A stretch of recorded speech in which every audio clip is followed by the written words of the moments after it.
Okay, so this is a moment where I really want to share some truths at my age, looking back on the person I was 20 plus years ago. And anybody that you know that is a young parent, maybe doubting some things, that, questioning every doggone thing that they're doing with their kids or looking at their futures. I kind of want to speak to them with this. So it's not my typical audience. Most of my folks probably have adult children. Like me, you're an empty nester, folks have moved out. But I think back to the person I was, my younger self as a young mother, and some things that I wish I could go back and tell her to say, hey, girl, you can calm the hell down. It ain't that important, or it's not that serious. There's a whole lot that I wish I could go back and tell my younger self and just give her a big hug and say, it's okay. So I have some tips. And these are 5 parenting tips that I would give my younger self. So y'all listen up. Now, I want to give you a little bit of context. So I don't know, I guess you could say I was a late parent or whatever. I was 30 years old before I had my first son, and 32 when my second son arrived. And back then, number one, I wasn't a spring chicken. So I wasn't like a super, super young mother, just starting out in life. I had a full blown career, had done quite a bit, to be independent on my own for a time before the hubby and I settled down. But one thing about it, keeping all of that in mind at 30 years old, I think I was a little too damn educated, and I thought I knew everything. And because I was so educated, because I'd read every book, looked at just about every YouTube video there was, I tried to take all of that knowledge and just kind of scientifically execute the whole parenting role. And it was a little bit of a bullshit show. I'll say that right now. Now, my kids were healthy. There were no major incidents. Both of them had a very, very happy childhood. So I can skip and give you the spoiler ahead of time right there. Nothing happened. But there were so many things that I would do differently. There are so many ways that I would have, surrounded them and taught, teaching them and different things that I might have exposed them to that I didn't. And my goal, and all of our goals, is basically that we keep them safe, we show them love, give them a lot of happiness and memories, but we don't have to solve every single problem for them. We can raise independent, contributing citizens without, a lot of drama. So here we go. My first tip that I will give you, and this is, me talking to young 30-something Akila, and she was a piece of work. I would tell you that, first of all. She, like I said, she thought she knew every damn thing. But one thing that she had a very hard time doing is accepting help. But I will say that one thing that you can do, prioritize your presence over presence. And I'm saying that, let me spell it out. Your presence, being in their world, being a part of their day, being involved in their activities is what I want you to focus on. The material things, the presents, the things you can buy them, the things you wrap up in a box and they rip open on Christmas Day. Those are fun, but it doesn't have to be the main thing. Prioritize your presence in their world over the presents that you can buy them. And I will tell you that looking back on their childhood, my childhood, probably all of our childhoods, there's not a single toy that we remember. Yeah, I had some Barbie dolls. I had a couple of easy bake ovens, things like that.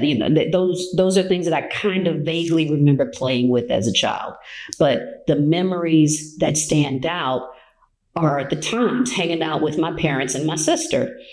Things like we didn't grow up with a lot of money, and anybody, probably majority of us come from humble means. I'm just assuming, but I remember having house parties And my parents always were the party house. We were the ones that had the family gatherings. We were the ones that had the big holidays where everybody gathered. I remember those things. I remember my dad popping popcorn and putting it in a big paper bag and shaking it up with salt and pepper and butter. I remember going to the local pizza place with my mom on Tuesdays because they had a buffet and that's when she got paid and she needed to stretch a dollar. And I remember those times being so fun.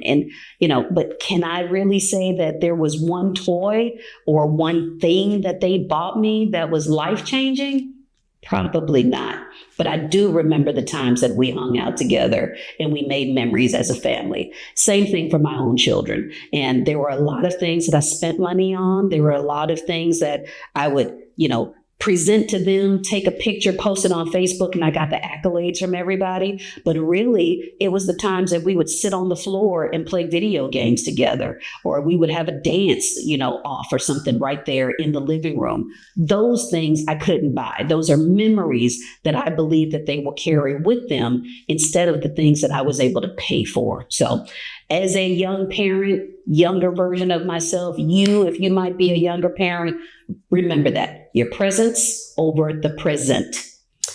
Now, second thing that I will tell you about, my second tip that I would give my younger self is with all the happiness, all the cool stuff, there were times when the kids would come to me and they would ask, Mommy, can I have fill in the blank? Mommy, can we get XYZ? And of course, you want to be the superstar. You want them to be happy. You want them to love you. You want to see the smiles and everything. So you buy it. But I would caution my younger self that it would be a better idea to have your kids earn what they get. Make them work for it. Make them clean up their rooms. Make them keep all their toys organized. Make them wash their plate after they eat lunch or dinner. Make them, finish all their homework before they do, earn an A, study hard for a test, give their best in a basketball game, whatever it is. Make them earn whatever the reward is. But to constantly just give, and you become Santa Claus on an ordinary Tuesday all the time, it kind of diminishes the special present that you might be rewarding them with. But it builds a little bit of character when they have to work towards a particular goal. So that is something I would tell you, is to make the kids earn whatever the reward is. Now, my third is probably a little bit on the other side of the dime. So when things don't go well, when there isn't anything to celebrate, maybe they've just completely jacked something up. They have just, shown their tails. They are showing their behinds. They getting all, sassy with you or whatever. And I'm thinking about little kids that might want to buck up to you the wrong way. You have to remind them that, hey, I'm the authority, I'm the grown up or whatever. When they get out of line and you give them a consequence, make the consequence stick. And I was the one that messed that up over and over again because it would break my heart to see either one of my boys cry.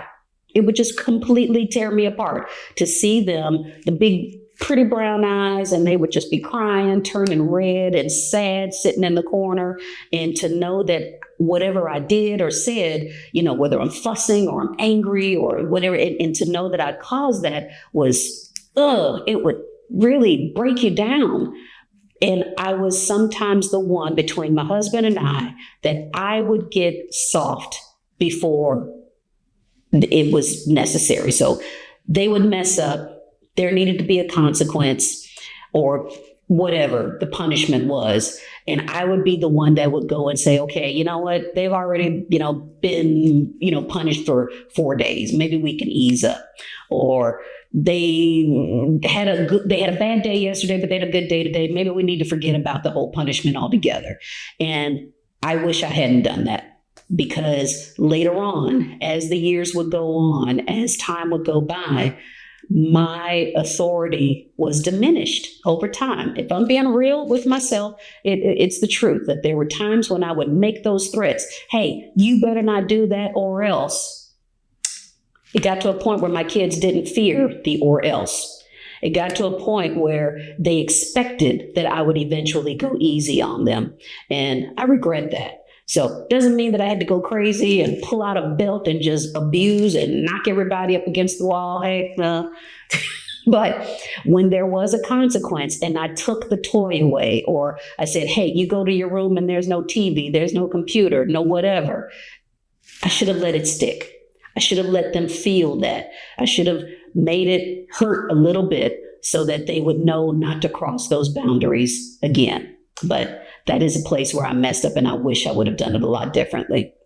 Now, I'll also say this kind of leads into my fourth tip. So my fourth tip being, and this is not about them getting out of line. This is not necessarily about them deliberately disobeying, but there are times when you need to let them fail. You need to let them make the mistakes. You want them to try. You want them to aim high. You want them to go after big goals. And most of the time, they're not going to reach those goals. Most of the time, they're going to fall short of whatever they're aiming for. And you need to let them fall. You need to let them sit there in the failure and figure out a solution. And in figuring out solutions to their own problems, you create some really strong, resilient, really brilliant human beings. And for the most part, I see, and this might be a judgment, y'all gonna come after me for all of this, and so I'm here for it. But I will say that I see too often with young parents where we kind of helicopter around them and try to create soft landings too often, where the kids aren't able to, they don't know what it feels like to have that hard fall, to have those moments where they trip and stumble and, need to stop and think about it. Wait a second, what I just didn't work. Maybe I need to try a different way. Maybe I need to figure out another solution. But if we as the parents jump in and just swoop it all out of the way, make it all better too fast, we're doing them a disservice. They don't learn anything if we're the ones always jumping in to do it for them.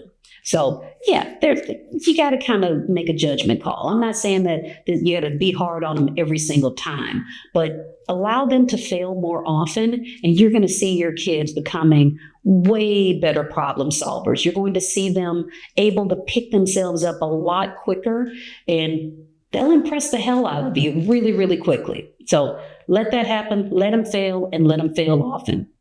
And then my last tip, my fifth and final tip that I would give my younger self is I would have listened more. And not necessarily just to the adults. I'm not talking about the adults, because the grandmas, the big mamas, the grandpas and everything, you absolutely need to hear the advice that they're sharing with you about parenting and loving on your kids. But I wish I would have listened to my boys more.